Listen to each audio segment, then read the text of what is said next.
უბედურის შემთხვევა შუახევის მუნიციპალიტეტში დაბადებიდან 2 საათში სოფელ დღვანში ტყუპები გარდაიცვალნენ.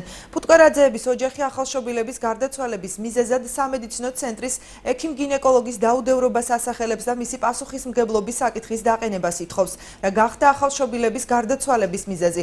მაცნეს რეპორტაჟი შუახევიდან. შუახევის მუნიციპალიტეტის სოფელ დღვანში გუშინ 2 ახალშობილი ტყუპი გარდაიცვალა. გარდაცვლილის ბებია მაცნესთან ყვება, რომ ფეხმძიმე ქალბატონი ტკივილებით შუახევის მუნიციპალურ საავადმყოფოში მიიყვანეს. ექიმი ზაურ ლომინაძე კი ადგილზე არ იმყოფებოდა. დარეჯან თავდგირიძის თქმით, ექიმმა პაციენტს კონსულტაცია მობილურის მეშვეობით გაუწია და სახლში გაწერა. სახლში დაბრუნებულ ქალბატონს კი ნაადრევი მშობიარობა დაეწყო. ოჯახში გაჩენილი 2 ტყუპები დაბადებიდან 2 საათში გარდაიცვალა. რიმა მიქელაძეს ნაადრევი მშობიარობა 6 თვის პერიოდში დაეწყო. ჩემი ზალი გუშინ დილას მიიყვანეს ავადმყოფოში. მისი როგორც აყვანილი ყავდა ექიმი ლომინაძეს, არ დახვდა ავადმყოფოში, თვითონ საუბრე ტელეფონით. გამომიწერა წამალი, რა ვიცი, მეც წამოვიყვანე სახში. რომ ამოვედით ტკივილებმა შეაწუხა, ისე დაურეკე. უთხარი ასეთი ამბავია და საწავყო. ქალო არ შემეშვები, რამდენჯერ უნდა დამირეკო. რაიონს ყავდეს ექიმი, ასე რომ არ იყოს ბათუმში და იყოს ადგილზე. ტელეფონით გააგვია კაცმა 2 სიცოცხლე გადაწყვეტა ქობულეთთან. ის მოხდა და წაიყვანა ზაფხი წამეუყვეთ და ამბავდა ყველაფერი. და 2 საათი სიკვდილს უყურეთ ხელებში. პაციენტის ნაადრევი მშობიარობა ტრანსპორტირებამ გამოიწვია, ამბობს სოფელ დღვანის ექთანი თამილა ფუტკარაძე. იგი განმარტავს, რომ ქალბატონის საავადმყოფოდან მალევე გამოწერა მიზანშეწონილი არ იყო.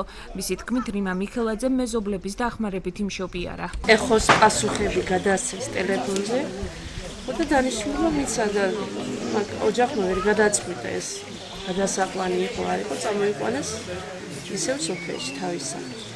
და ეს ღამის 12 იყო საათი, რომ დაეწყო ქალს ტკივილები და იყო სწრაფი მშობიარობა, არანაირი გართულება არ იყო. 2 საათნახევარი იცოცხლეს, ორივე ბავშვმა და 2 საათნახევრის მერე დაიღუპა ორი. შუახევის მუნიციპალიტეტში უბედური შემთხვევის შესახებ აჭარის ჯანდაცვის სამინისტრომ ჩვენგან შეიტყო. მინისტრის მოადგილე ლევან გორგილაძე სატელეფონო საუბარში განმარტავს, რომ ეხოსკოპიური მონაცემები არ ითხოვს აუცილებლად სტაციონარიზებას. თუმცა შეთავაზება იყო, რომ არის მეორე გინეკოლოგი ადგილზე და იმასაც ესინჯება საჭირო იქნება გადაწყვიტოს დატოვა, მაგრამ დავიდა სოფელში. იმ შემთხვევაში თუ კი დაუშვათ ჩვენი მოკვლევა ამისთვის საკმარისი არ იქნება, არსებობს სპეციალური სამსახურები სამედიცინო საქართველოს ჯანდაცვის სამინისტროში, რომლებიც აი ამ საკითხს უფრო ღრმად შეისწავლენ. თავად ბრალდების ადრესატი მომხდარზე სატელევიზიო კომენტარს არ აკეთებს. გინეკოლოგი ზაურ ლომინაძე პირად საუბარში ადასტურებს, რომ პაციენტს კონსულტაცია მობილურის მეშვეობით გაუწია, თუმცა ირწმუნება, რომ რიმა მიქელაძე სახლში არ გაუწერია.